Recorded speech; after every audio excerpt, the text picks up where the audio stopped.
এক তাজ্জব ঘটনা ঘটে গেল চ্যাম্পিয়ন্স ট্রফিতে।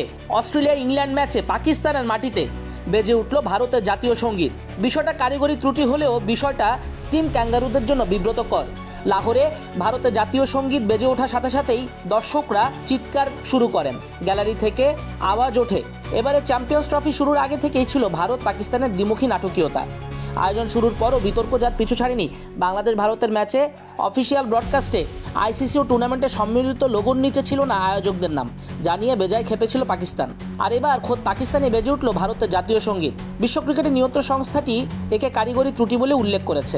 আইসিসি টুর্নামেন্টের নিয়ম অনুযায়ী প্রতিটি ম্যাচ শুরুর আগে দু দলের জাতীয় সঙ্গীত বাজানো হয়, যার জন্য মাঠে নেমেছিলেন ইংল্যান্ড অস্ট্রেলিয়ার ক্রিকেটাররা। প্রথমে ইংল্যান্ডের জাতীয় সঙ্গীত হয়, তারপর অস্ট্রেলিয়ার ক্রিকেটাররা অপেক্ষা করছিলেন তাদের জাতীয় সঙ্গীত গাওয়ার জন্য। তখনই চমক, হঠাৎ করে বেজে ওঠে ভারতের জাতীয় সঙ্গীত।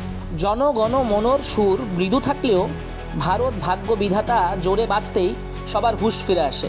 ঘটনায় অস্ট্রেলিয়ান ক্রিকেটারও হতবাক হয়ে যান। পরবর্তীতে শুরু হয় অস্ট্রেলিয়া জাতীয় সঙ্গীত অ্যাডভান্স অস্ট্রেলিয়া ফেয়ার। ইতোমধ্যেই এই ঘটনা ভাইরাল হয়ে গেছে সামাজিক যোগাযোগ মাধ্যমে।